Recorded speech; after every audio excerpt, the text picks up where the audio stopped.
Hola, vamos a continuar con esta introducción que estamos viendo acerca de la relatividad especial, y ya en la pasada lección vimos cómo se necesita definir el concepto de momento lineal de tal forma que tengamos algo que se reduzca a lo que conocíamos en la mecánica newtoniana y que además sea algo útil en el sentido de que para un sistema aislado sea una cantidad conservada. Vamos a ver que así como el momento lineal se tiene que redefinir, adecuar a la relatividad especial, la energía también necesita una redefinición. Aquí algo que vale la pena recalcar es que estas definiciones, como las estoy llamando, no son definiciones que surjan simplemente por capricho, como ya habrán visto ustedes, sino que es algo que la misma teoría nos exige, y particularmente hemos visto que el uso de las transformaciones de Lorentz nos llevaron a la identificación de la definición adecuada para el momento lineal. Entonces comienzo haciendo un pequeño resumen de algunas cosas que ya tratamos. En particular, en la sesión anterior, vimos que uno llega a la expresión para el momento relativista partiendo de la fórmula para la transformación de la velocidad. Entonces voy a comenzar haciendo un pequeño repaso de ese punto. Entonces ya hemos visto que si tenemos dos sistemas de referencia inerciales en la configuración estándar, de tal forma que el sistema S' se mueve con respecto a S a lo largo del eje X. Entonces, si tenemos un punto material o un punto matemático que tiene una cierta velocidad con respecto a S, este punto va a tener también alguna velocidad con respecto a S', la cual puede ser cero, pero aún así tiene una cierta velocidad. El hecho de que pudiese ser cero no quiere decir que la velocidad no esté definida.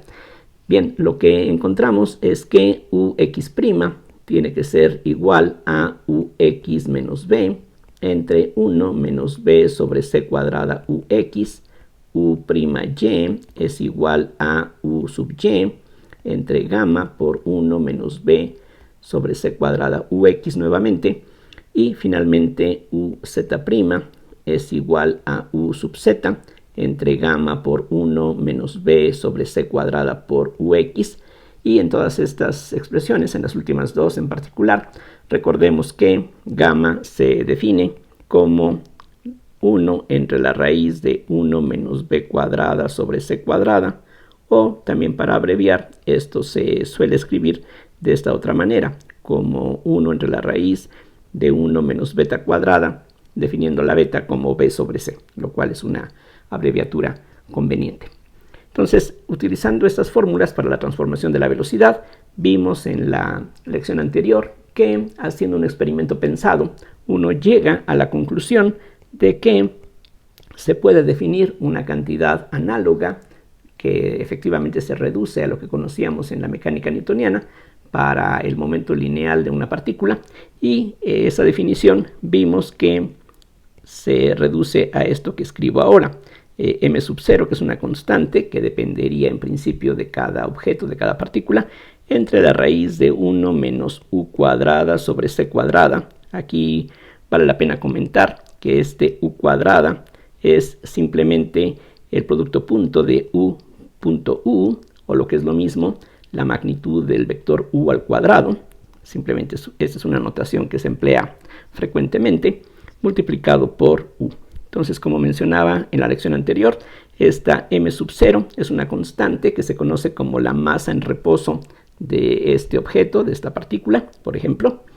Y en ocasiones a este cociente se le conoce, también decía, como la masa relativista de la partícula, lo cual tiene hasta cierto punto la ventaja de que hace que entonces la expresión se reduzca a lo que conocíamos en la mecánica de Newton. Simplemente la P sería masa por velocidad, solamente que esa masa es algo que no es una constante, sino que depende de la velocidad, y de hecho este cociente, vean, tiende a infinito a medida que la velocidad se va acercando a la velocidad de la luz.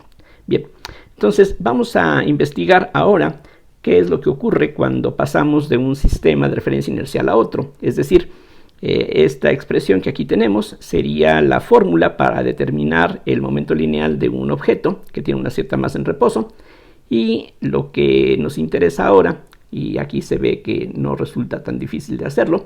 Queremos saber cuál sería el momento lineal de la misma partícula, pero si es observada desde el sistema S'. Bien, entonces no hay mucho que discutir. El desarrollo es algo totalmente directo y lo que vamos a necesitar, bueno, aquí poco a poco iremos viendo qué cálculos resultan necesarios. Voy a ir en orden, voy a ir calculando las componentes del momento con respecto al sistema S', primero calculando Px', Py' y Pz' finalmente. Bueno, entonces lo que tendríamos es que, de acuerdo con esta definición, y aquí algo que vale la pena recalcar es que precisamente por la forma como obtuvimos esta relación, en donde estábamos combinando lo que ocurría en dos sistemas de referencia inerciales, pues la construcción misma nos hace pensar que esta definición no está ligada a un sistema de referencia inercial especial. Aquí no existe ningún sistema de referencia inercial especial, todos son equivalentes. Eso es básicamente lo que nos dice el primer postulado de la relatividad, más o menos como ocurría con el postulado de la invariancia galileana que teníamos en la mecánica clásica. Entonces, vamos a ver la componente Px', es decir, la componente del momento en el sistema primado, pues se calcularía de una forma similar a lo que tenemos dado aquí en la expresión de arriba. En particular, para esta componente tendríamos m⁻⁴.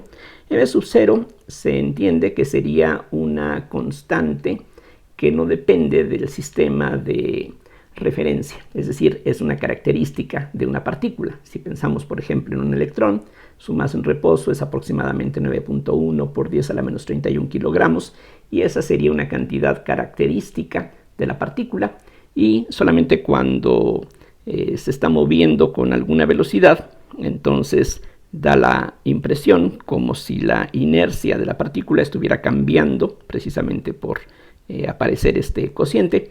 Pero estamos aquí pensando que este m⁻⁴ es una cantidad que pertenece a la partícula, no dependería del sistema de referencia, y entonces la misma m⁻⁴ que aparece en la expresión para P es la misma m⁻⁴ que aparecería en la expresión para P', que es el momento de la partícula, una vez que la observamos desde el sistema S'.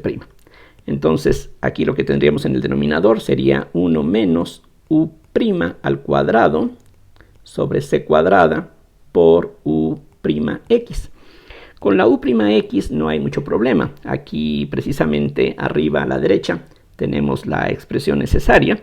Lo que habría que hacer es simplemente sustituir esta expresión aquí, pero noten que en el denominador aparece u' al cuadrado, que es la suma de los cuadrados de estas componentes. Entonces eso ya se ve un poquito más complicado. No lo vamos a hacer aquí porque es un desarrollo bastante simple, al mismo tiempo un poquito prolongado, pero realmente es álgebra elemental. Aquí simplemente voy a dar el resultado, y lo que se obtiene es que de estas expresiones que tenemos arriba a la derecha, uno deduce que, aquí pongo esta línea divisoria, de aquí uno obtiene que, decía, 1 menos u' al cuadrado sobre c cuadrada resulta ser igual a 1 menos u cuadrada sobre c cuadrada, básicamente la misma expresión, pero con respecto al sistema S, no primado, entre gamma cuadrada, de nuevo esta gamma minúscula, es esta gamma que aparece aquí a la izquierda, y lo adicional que aquí tenemos es 1 menos b sobre c cuadrada ux al cuadrado, lo cual no parece tan extraño, tomando en cuenta que ese denominador está presente en estas tres expresiones. Entonces es cuestión de un desarrollo algebraico muy simple.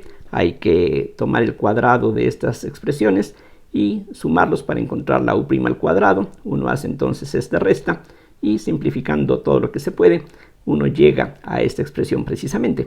Entonces, utilizando este resultado, que como decía, no vamos aquí a desarrollar porque es algo bastante simple, El resultado entonces para la px' es esto que ahora les presento.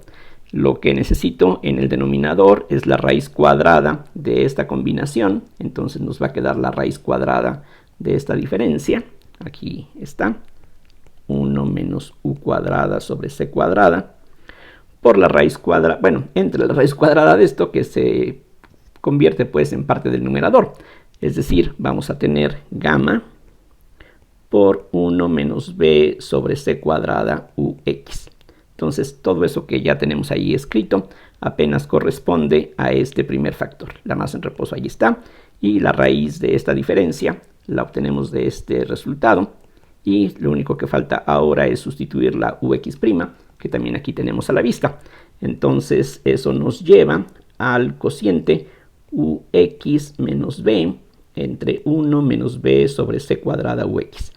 Aquí vale la pena hacer una pequeña pausa, simplemente para recalcar que todo esto que aquí estamos obteniendo, vean ustedes, revisen, sale de las transformaciones de Lorentz. O sea, como ya recalqué anteriormente, aunque las ecuaciones de las transformaciones de Lorentz no son la parte, digamos, completa de la relatividad especial, o sea, no toda la relatividad especial son las transformaciones de Lorentz, hay muchas cosas más. Esas cosas las estamos obteniendo a partir de esas transformaciones. Como mencionaba en la lección anterior, en la mecánica de Newton, uno llega a la definición P igual a masa por velocidad, por ejemplo, a partir de la segunda ley de Newton. Ahí uno ve la relevancia de la masa por la velocidad. De ahí uno obtiene que se conserva para una sola partícula o para un sistema de partículas. Si se cumple la tercera ley de Newton, pues uno puede probar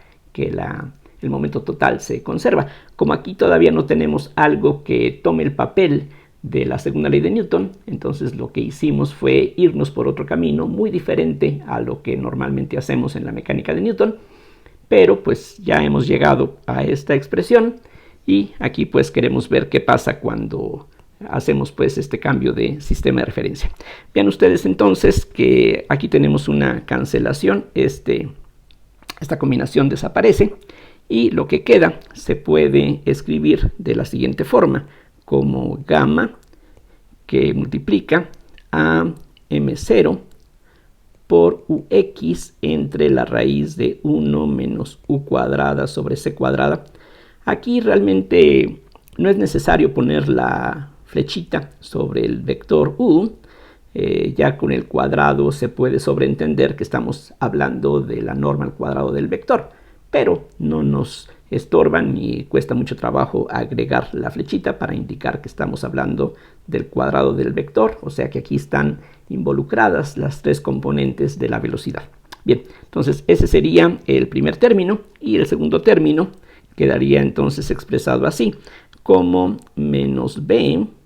Y ahora lo que va a ser conveniente, por razones que en unos minutos vamos a ver, es multiplicar y dividir por una c, y entonces las cosas quedan así, m sub 0, la masa en reposo, por c entre la raíz de 1 menos u cuadrada sobre c cuadrada. Y ahora vean que este primer término que aparece dentro del paréntesis se puede identificar como la componente en x de este vector.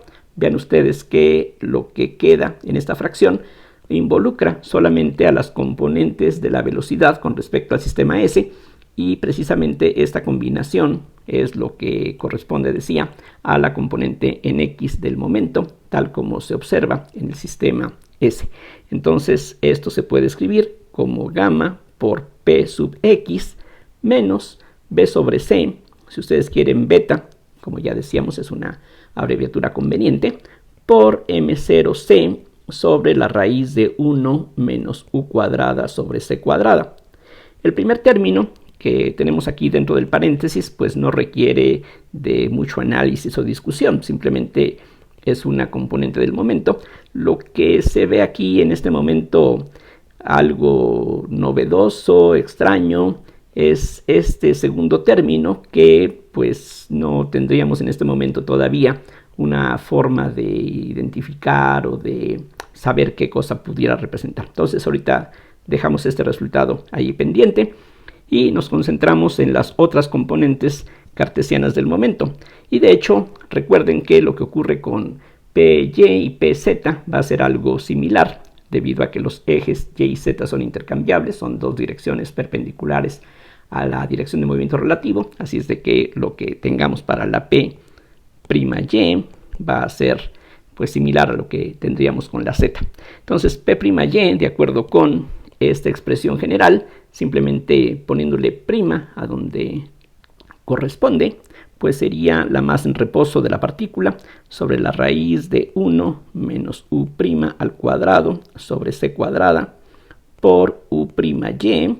Es básicamente lo mismo que aquí teníamos, solamente cambia el subíndice. Y haciendo básicamente los mismos pasos también que teníamos en el caso anterior, lo que vamos a obtener es m⁻0 por gamma por 1 menos b sobre c cuadrada por ux en el numerador, entre la raíz de 1 menos u cuadrada sobre c cuadrada, que simplemente corresponde a este primer factor, por la u'y, pero la u'y aquí casi se alcanza a apreciar. Aquí está, u'y es uy sobre gamma por esta diferencia que ahí tenemos. Entonces aquí pongo ese otro factor, la u sub y entre gamma por 1 menos b sobre c cuadrada ux. En este caso, a diferencia del cálculo que teníamos antes, hay dos factores que se pueden cancelar, como pueden ver. Este factor nuevamente se puede cancelar y ahora la gamma también desaparece y el resultado se reduce aquí, pues afortunadamente o milagrosamente, a m⁻0 por u sub y entre la raíz de 1 menos u cuadrada sobre c cuadrada, y esto de inmediato lo podemos reconocer como la componente en y del momento lineal tal como se observa en el sistema S. Entonces aquí sustituimos esto por P sub y. Entonces obtenemos un resultado que de hecho es bastante simple y hasta podríamos decir agradable. Si recordamos las transformaciones de Lorentz para la configuración estándar, pues podemos ver que esto tiene un parecido enorme. Acuérdense de que lo que habíamos obtenido en el análisis de las lecciones pasadas es esto. Aquí voy a hacer un pequeño paréntesis.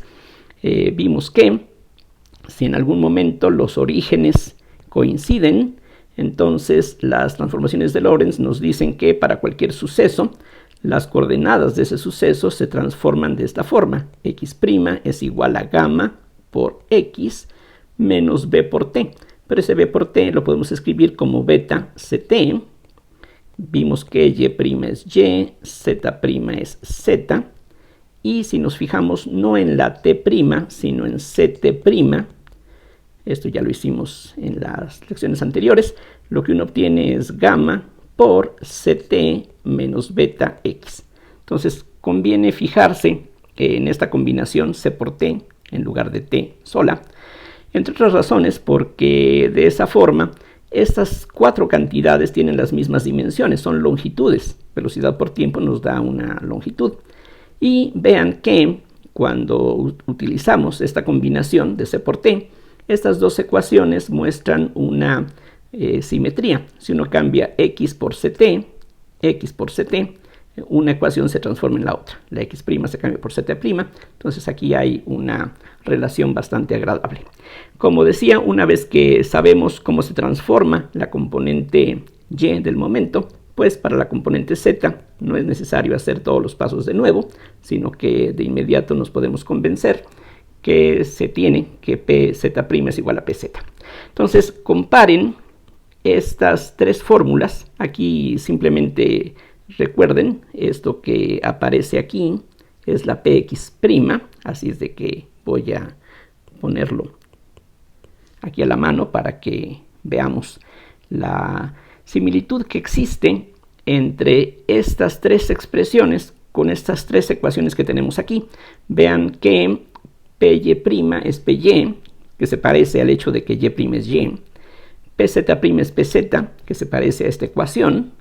Y en cambio, la que se ve un poquito más complicada es la componente a lo largo del eje x, pero por una buena razón. El eje X, recordemos, es el eje que se distingue de los demás porque a lo largo de esa dirección existe este movimiento relativo entre los dos sistemas de referencia.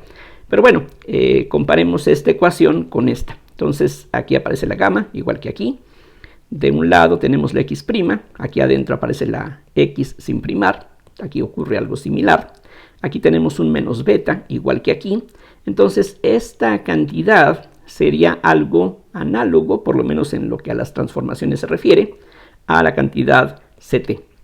Entonces lo que podríamos desear, por lo menos, es que hubiese una cuarta ecuación que se pareciera a esta última ecuación que tenemos aquí abajo, y vamos a ver que sí existe y que tiene justamente la forma adecuada. Es decir, lo que aquí vemos es que esta cantidad, esta fracción, es similar a este producto.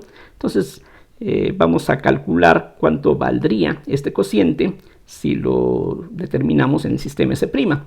Bueno, el cálculo no es difícil de hacer, tenemos todos los ingredientes a la mano, y aquí para que justamente se compare el resultado, vamos a fijarnos simplemente por esta analogía en M0C.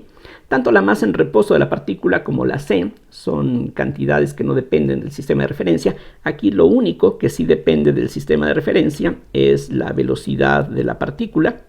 Entonces, en lugar de fijarme en este cociente, me fijo en el cociente correspondiente, pero en términos de las variables primadas. Así como esto se parece a esto, pero corresponde al sistema S'. Bueno, este sería pues el análogo de esta expresión. Y como decía, eso ya lo hemos estado utilizando previamente. De hecho, vean que aparte de la C, este factor es justamente el mismo que teníamos aquí. Entonces lo que obtenemos es que esto es lo mismo que M0 por C sobre la raíz de 1 menos U cuadrada sobre C cuadrada por gamma, que multiplica a 1 menos B sobre C cuadrada por UX. Y ahora lo que podemos hacer es simplemente reagrupar los términos que aquí aparecen en forma conveniente. Y eso en este caso significa hacer esto que les presento. Vean que en la ecuación que aquí teníamos, la gamma conviene factorizarla. Aquí hago lo mismo. Y todo lo demás lo metemos dentro del paréntesis. Bien, entonces lo que obtenemos de esa forma sería M0C sobre la raíz de 1 menos U cuadrada sobre C cuadrada. Y hasta ahí las cosas van pues de una manera muy agradable. Vean que precisamente este 1 por esta fracción es esto que aquí ya tenemos escrito. Es decir, es la versión no primada de lo que teníamos aquí. Y eso es justamente lo que ocurría en las transformaciones de Lorentz. Ahora, B sobre C es beta, así es de que aquí separo una C. De hecho, la C que separo se va a cancelar con esta C que tenemos aquí. Y entonces lo que queda se puede escribir de la siguiente forma, como beta por M0 UX entre la raíz de 1 menos U cuadrada sobre C cuadrada. Vean que efectivamente eso es lo que tenemos. Aquí, como de costumbre, es conveniente estar considerando las unidades de las cantidades que van apareciendo. Recuerden que beta es una cantidad adimensional, lo mismo que gamma. La M0 tiene unidades de masa, kilogramos, gramos, libras, cosas así. Este producto entonces tiene las unidades usuales del momento lineal, masa por velocidad, lo mismo que pasa aquí. Esto es adimensional, esto es adimensional, esto es adimensional. Todo esto entonces tiene unidades de momento, lo mismo que ocurre del lado izquierdo. Entonces conviene, decía, estar revisando de vez en cuando si hay consistencia en ese sentido para detectar errores, lo cual pues debe ser bastante familiar para ustedes, el hecho de que este procedimiento pues es de mucha utilidad precisamente para ir revisando lo que estamos haciendo. Bien, entonces lo que tenemos es gamma, decía, por M0C sobre la raíz de 1 menos U cuadrada sobre C cuadrada. Y el segundo término es simplemente P sub X. Aquí yo creo que ya en este momento no debo de insistir mucho Ya sabemos que la masa en reposo sobre esta fracción, bueno, sobre esta raíz más bien, esa es la masa relativista, que por la velocidad nos da el momento relativista. Entonces, esto es la Px. Entonces, vean cómo efectivamente sí tenemos una ecuación que es análoga a esta cuarta ecuación. Entonces, aquí, si gustan, lo escribo del lado izquierdo. M0 C sobre la raíz de 1 menos U' al cuadrado sobre C cuadrada. Y entonces lo que tenemos es, decía, una ecuación que es el análogo de esta cuarta ecuación. Entonces, así como X, Y, Z y Zt se transforman de esta manera, pues ocurre que Px, Py, Pz y esta cantidad que todavía no hemos identificado se transforman de manera similar a como lo hacen las coordenadas de un suceso. Entonces, lo que nos interesaría ahora es saber qué cosa representa esto que está aquí. En el caso del momento lineal no fue tan difícil, es decir, si nos hubieran dado desde un principio la definición que aquí tenemos, uno puede ver que para velocidades pequeñas, pues esto, pequeñas otra vez significa mucho menores que c, entonces esto es casi cero, entonces lo que tenemos es prácticamente una constante con unidades de masa por la velocidad, entonces esto pues es la definición que conocemos en la mecánica de Newton, como ya lo he dicho muchas veces. Entonces aquí podríamos intentar algo similar, podemos ver esta nueva expresión que aquí apareció sin que nosotros la forzáramos, o sea, ven que otra vez fueron las transformaciones de Lorentz las que nos llevaron a la necesidad de considerar esta expresión.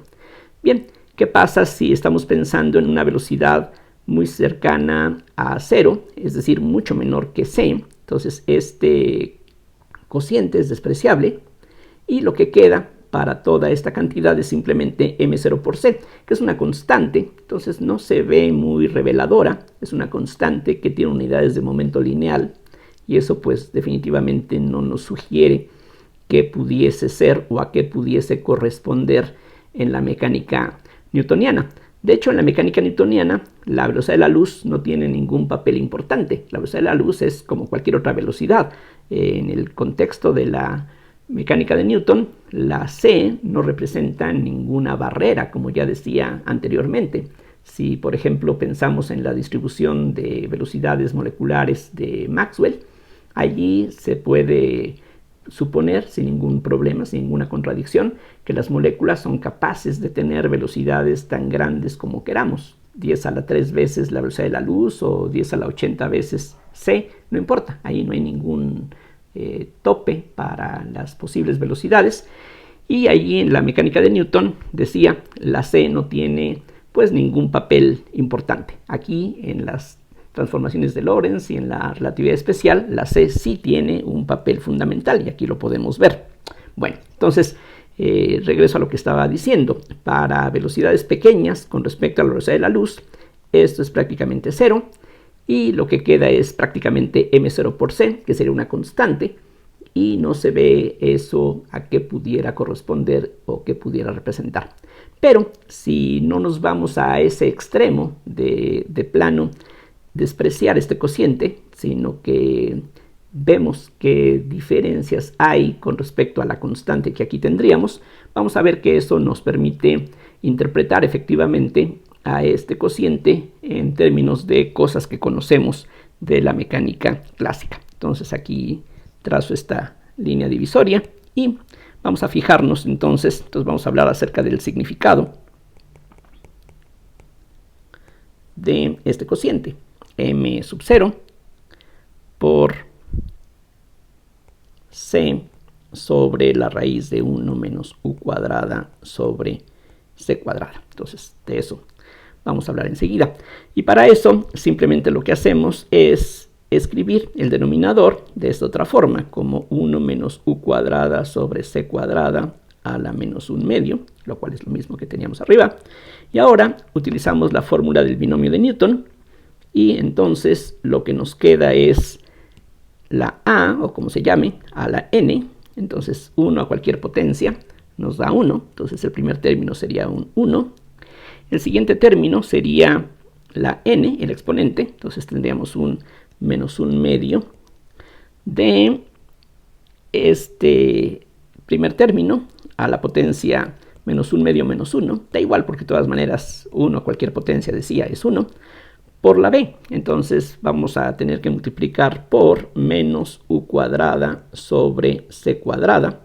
El siguiente término sería la n, o sea, menos 1/2, por n menos 1, que es menos 3/2, sobre 2, por 1 y por menos u cuadrada sobre c cuadrada al cuadrado.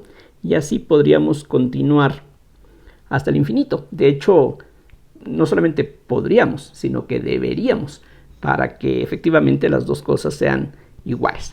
Pero si la velocidad en la que estamos interesados para esta partícula es pequeña en comparación con la velocidad de la luz, pues posiblemente con quedarnos a este orden tengamos una buena aproximación. Vean que cada nuevo término es progresivamente más pequeño si este cociente es mucho menor que la unidad. Entonces aquí desarrollando, quitamos el paréntesis y entonces lo que queda es m0 por c, que es la constante que ya habíamos identificado antes, más 1/2 de m0 por u cuadrada sobre c. El siguiente término sería algo positivo. Vean que tendríamos este cuadrado por estas cantidades que son positivas también. Entonces en total tendríamos un factor de 3/8 de u cuarta sobre c cuarta por m0 c. Realmente no importa mucho porque no vamos a considerar esos términos más otras cosas. Bien, entonces lo que va a ser conveniente ahora es factorizar un 1 sobre c por la razón que enseguida vamos a poder descubrir. Entonces, si factorizo un 1 sobre c, y la sugerencia de factorizarlo viene de aquí. Precisamente si sacamos esta c, el segundo término es 1/2 de la masa en reposo de la partícula por la velocidad al cuadrado. Y pues supongo que no hay que insistir mucho para que nos demos cuenta que este término precisamente corresponde a la definición de la energía cinética que conocemos en la mecánica newtoniana. Este primer término es una constante y eso quiere decir que para fines prácticos, aunque sea una constante con un valor enorme, pues como es una constante, no va a influir en ciertos aspectos. Aquí vale la pena hacer una pequeña analogía para entender lo que acabo de mencionar. Si, por ejemplo, estamos pensando en un objeto que está sobre el suelo, entonces uno puede definir, y así lo hace en la mecánica elemental, la energía potencial gravitacional como masa por gravedad por altura. Y la altura uno la mide desde el nivel que uno pues quiera, donde convenga. Entonces, si voy a estar hablando de un libro, de algún ladrillo que voy a estar levantando desde el suelo unos cuantos centímetros, pues puede ser conveniente medir la altura desde el suelo precisamente. Pero nada me impide medir la altura con respecto al nivel del mar. Entonces, en ese sentido, pues quizá uno podría pensar que cualquier objeto que está en la superficie de casi cualquier lugar de la Tierra, si pensamos en la Ciudad de México o lugares que tienen pues alturas similares con respecto al nivel del mar, estaríamos hablando de cosas superiores a los 2000 metros. Entonces uno podría pensar que un objeto cualquiera va a poder tener una energía potencial gravitacional enorme. Sí, y de hecho esa energía potencial gravitacional enorme se podría liberar si hubiese un pozo en donde este objeto se pudiera lanzar y llegar hasta el nivel del mar. Entonces esa energía potencial gravitacional se podría liberar en ese caso. Sí, pero si solamente este ladrillo va a poder caer 5 metros, 10 metros, pues aunque tenga una energía potencial aparentemente muy grande, eso no es muy relevante, porque lo que van a ser importante son solamente las diferencias que vamos a poder lograr. Aquí pasa básicamente lo mismo. en el caso de este primer término, es una cantidad enorme porque aquí vean que tenemos el mismo factor, que es la masa en reposo de la partícula, pero aquí tenemos una c cuadrada, es decir, 300.000 kilómetros por segundo aproximadamente al cuadrado, mientras que aquí precisamente vamos a estar interesados en velocidades quizá no muy grandes. Si pensamos en un avión supersónico, pues eso significa 1000 y tantos kilómetros por hora, que comparado con 300.000 kilómetros por segundo es casi nada. Entonces, esta es una cantidad efectivamente muy grande en comparación con el segundo término. Sí, pero aunque sea muy grande, por ser una constante, para muchos fines no va a ser relevante. Para muchos, pero para algunos otros sí, como ya veremos un poquito más adelante. Los siguientes términos no me van a interesar particularmente. Sería 3/8 de la masa en reposo.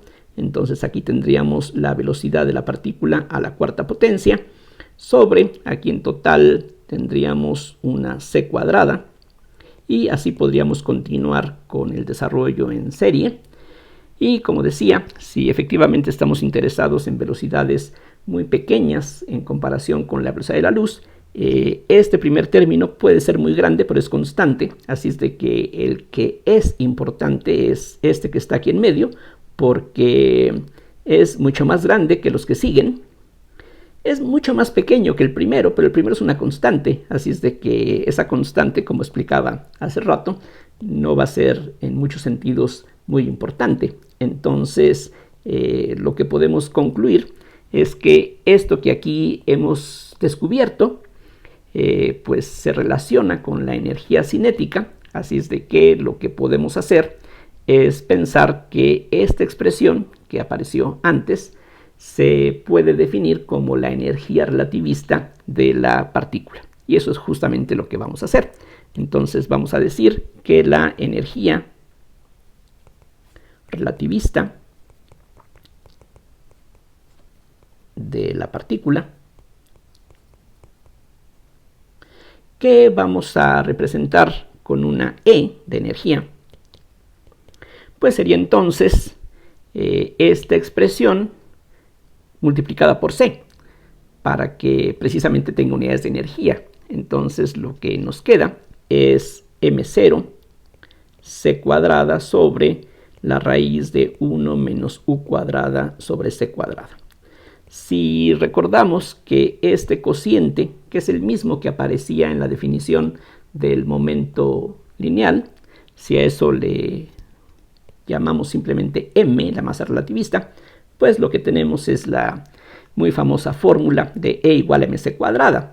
Entonces, de aquí precisamente estamos llegando a esta expresión, que básicamente sería una definición, pero lo importante no es que podamos definir esta cantidad así, sino que lo importante, exactamente como vimos en la lección anterior, es que esta energía relativista va a ser algo conservado.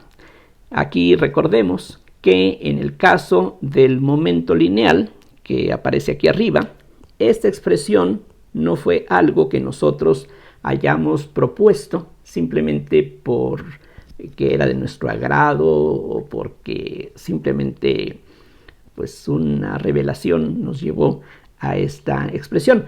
Aquí, como vimos, esta fórmula vino de buscar algo que se conservara.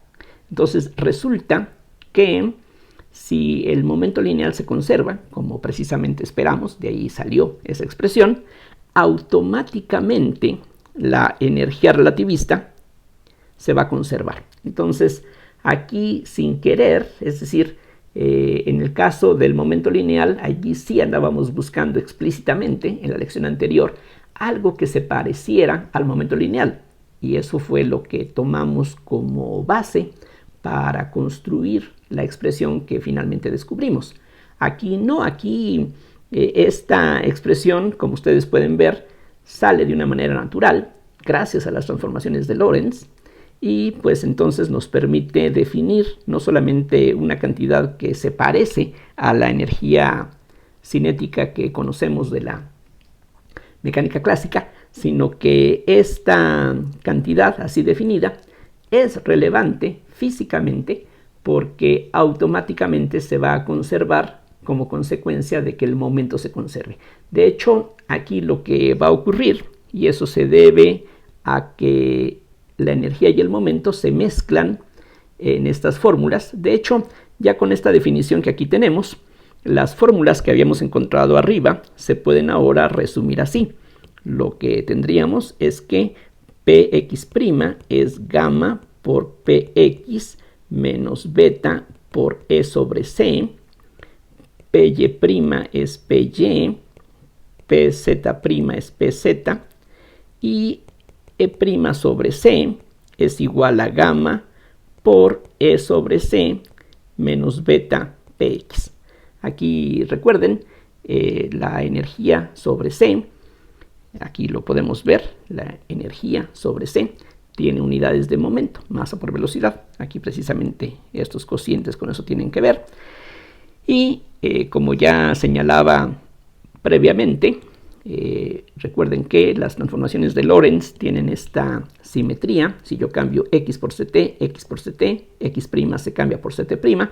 Aquí tenemos precisamente una relación similar, que si cambiamos la e sobre c por px, e sobre c por px, e' sobre c se cambia por px'. De nuevo, la componente x es la única que se mezcla con la energía porque estamos pensando en la configuración estándar. Si tenemos esta forma que tiene pues un enorme parecido con lo que corresponde a las coordenadas de un suceso, lo que está aquí en color azul, ya vimos que de estas fórmulas uno deduce la invariancia del intervalo. Bueno, entonces, si tenemos aquí ecuaciones similares a esas, también aquí debe de haber algún invariante. Entonces, lo que podemos ver de estas expresiones es que ellas, si hacemos un ejercicio algebraico parecido al que hicimos ya previamente, de aquí uno puede deducir que si se fija en el cociente e' sobre c al cuadrado menos px cuadrada menos py cuadrada menos pz cuadrada. De nuevo, recuerden que habíamos visto que en el caso de las coordenadas y el tiempo, lo que lleva a la definición del intervalo no es la suma de cuadrados, sino que era necesario que uno de los signos difiriera de los otros tres. Aquí precisamente la energía es la que acompaña a estas tres componentes espaciales, vamos a llamarles, esa es la terminología que se emplea. Entonces, si tomo estos tres términos al cuadrado, y aquí, perdón, bueno, una de dos, o le ponemos primas a todas las p's, lo mismo que a la e, o no le ponemos primas a ninguna. Pero bueno, si nos fijamos en esta expresión, bueno, es muy fácil ver qué va a pasar. Vean ustedes que vamos a tener, es tan fácil el álgebra que no es ningún problema desarrollarla.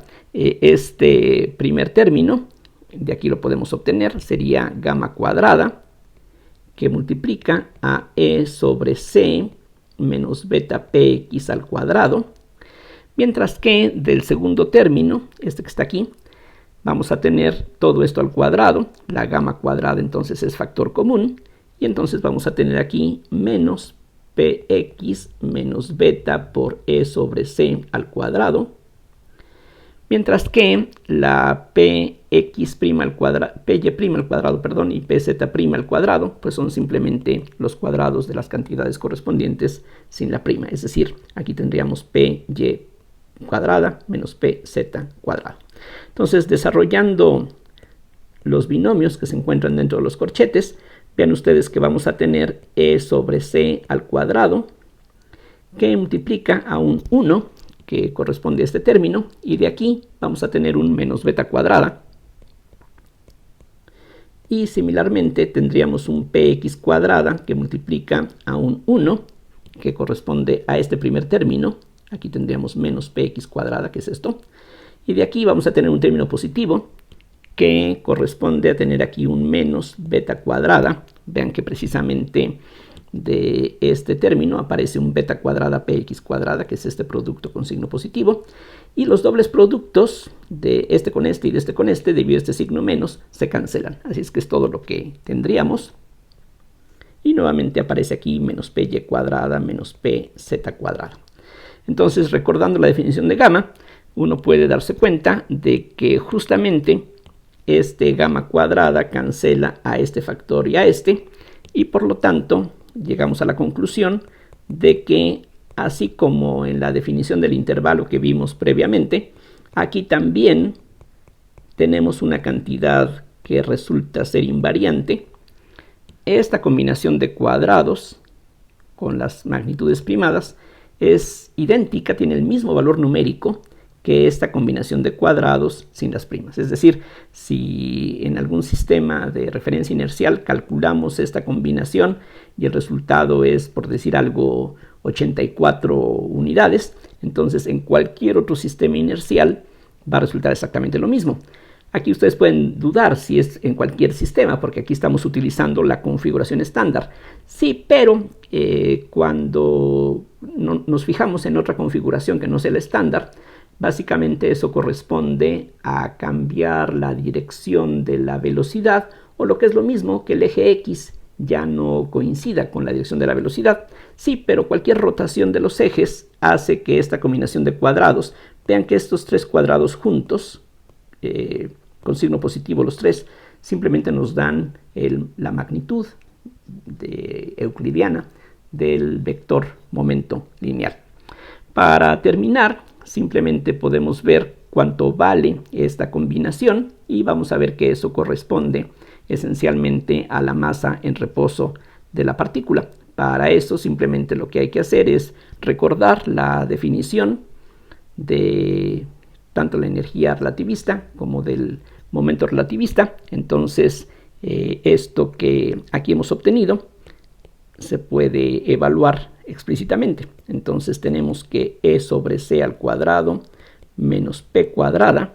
Vean que, como decía, estos tres términos corresponden a la norma del vector momento.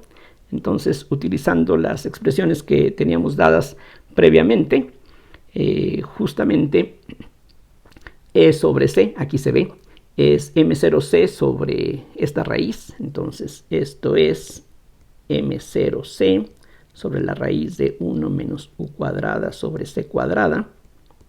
Y la P cuadrada, pues es algo similar, es M0U sobre la raíz de 1 menos U cuadrada sobre C cuadrada. Hay muchas cosas en común. Esto es lo mismo que M0 al cuadrado sobre 1 menos U cuadrada sobre C cuadrada, que multiplica a C cuadrada, que viene del primer término, menos U cuadrada, que viene de la segunda parte. Y esto simplemente es M0 cuadrado C cuadrada, que simplemente refuerza lo que ya había señalado antes, que estamos suponiendo que la masa en reposo de un objeto es la misma en todos los sistemas de referencia inerciales. Entonces, esta combinación está relacionada con la masa en reposo de la partícula. Bueno, voy a terminar aquí esta lección. Ya la próxima vamos a hablar un poquito más acerca de esta relación. Y en particular voy a mencionar en qué casos este primer término resulta relevante. Este primer término es lo que se llama la energía en reposo de la partícula, porque aun si la velocidad de la partícula es cero con respecto al sistema S, esta energía va a estar presente. Es como aquí, si este ladrillo está en el suelo y estamos midiendo la energía potencial gravitacional o la altura desde el nivel del mar, pues aunque esté en el suelo, tiene una cierta energía potencial gravitacional muy grande. Aquí ocurre algo más o menos parecido. Aun cuando una partícula esté en reposo con respecto al sistema S, va a tener una energía en reposo, pero resulta que hay procesos en los que esa energía se puede liberar o incrementar o disminuir. Es decir, la masa no es algo constante como se creía en los tiempos de Lavoisier, sino que puede perderse, y en esas pérdidas hay liberación de energía, y esto es precisamente lo que ocurre, por ejemplo, en el interior de las estrellas, donde parte de la masa de la estrella está convirtiéndose continuamente en la energía radiante que hace que precisamente la estrella brille durante su etapa activa. Bueno, entonces con esto termino la lección. Muchísimas gracias por su atención y hasta la próxima.